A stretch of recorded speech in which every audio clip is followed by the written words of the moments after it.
Henderson Airfield on Guadalcanal is the most hotly contested strip of land in the South Pacific.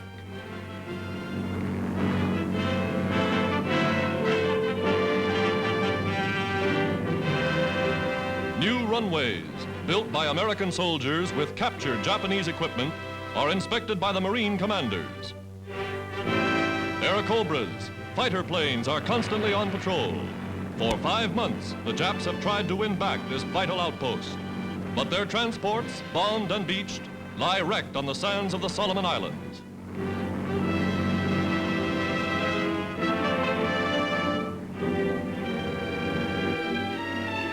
General Vandergrift and General Bogle push forward into the jungle, directing the campaign that has killed nearly 7,000 Japs on Guadalcanal alone.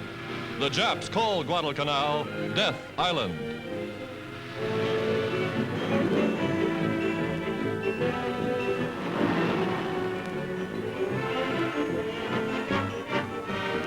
Supporting the infantry, the Marines' big amphibious tanks bring up supplies over any road, or through no roads at all.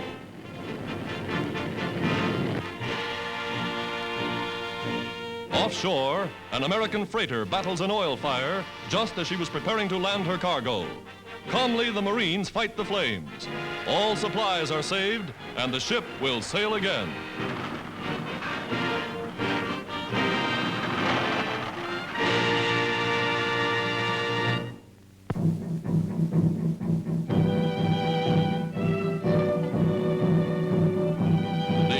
Americans, American Indians, show their true patriots when a troop train pauses here on its way through the far west. They bring baskets of home-cooked foodstuffs for the men in uniform.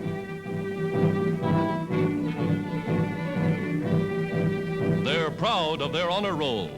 700 Indian boys from one small county are serving with America's armed forces.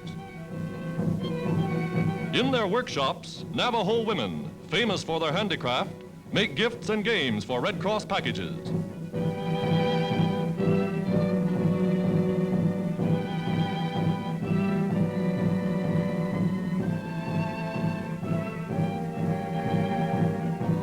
From this primitive home, a Navajo chief has sent 3 sons to the Army, American Indians loyal to their country.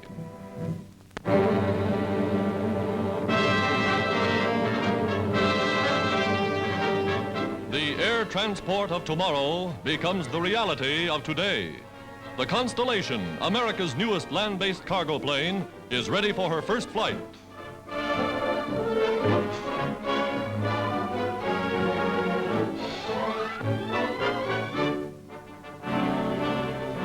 Beneath her wings, a P-38 fighter plane looks like a toy miniature. Built to fly at 35,000 feet in the stratosphere, the big ship is said to be faster than a Jap Zero fighter plane.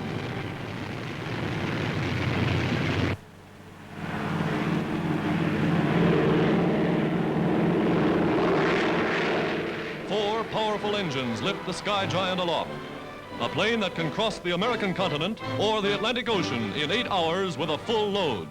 Forerunner of a mighty fleet.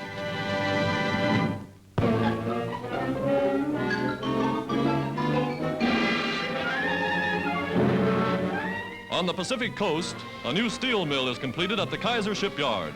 Mr. Kaiser is the man who builds 10,000-ton Liberty ships in 4 days. The giant blast furnace begins to operate for the first time. No longer will they have to transport materials all the way from the big eastern steel mills. Now they'll make steel plates for steel ships right on the spot.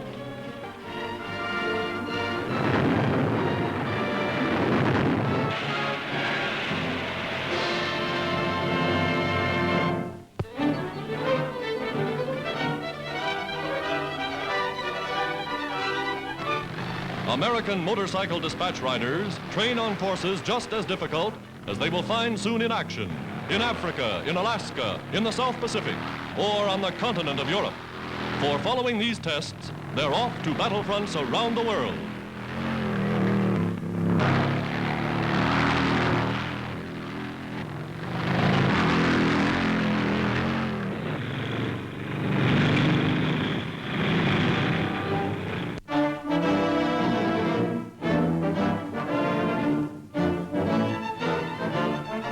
Signal flares off the coast of Africa. United States reinforcements beating off a German attack as the Americans land under fire.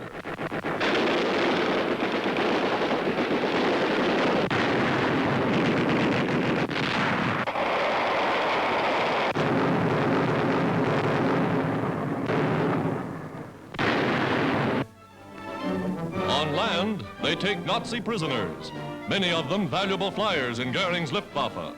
Sent out of the country in transports, they go to prison camps. Their days of raiding over.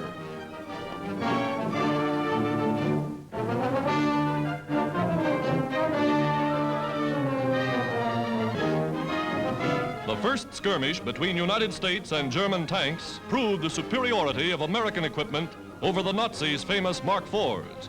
And men and equipment are arriving every day to drive the Axis out of Africa.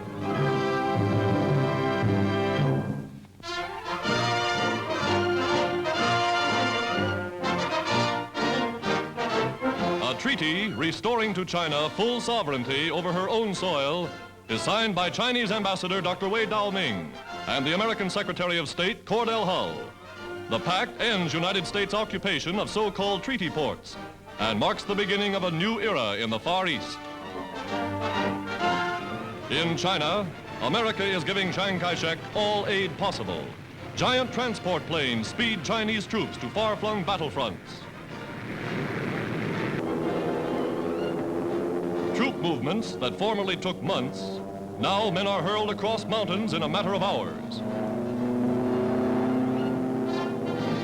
American planes and American equipment helping China beat the Jap.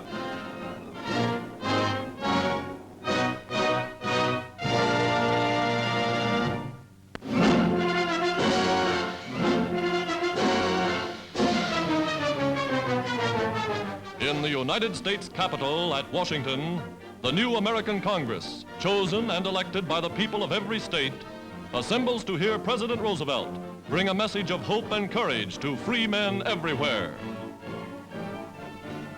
The Axis powers knew that they must win the war in 1942, or eventually lose everything. I do not need to tell you that our enemies did not win the war in 1942. I cannot tell you when or where the United Nations are going to strike next in Europe, but we are going to strike and strike hard.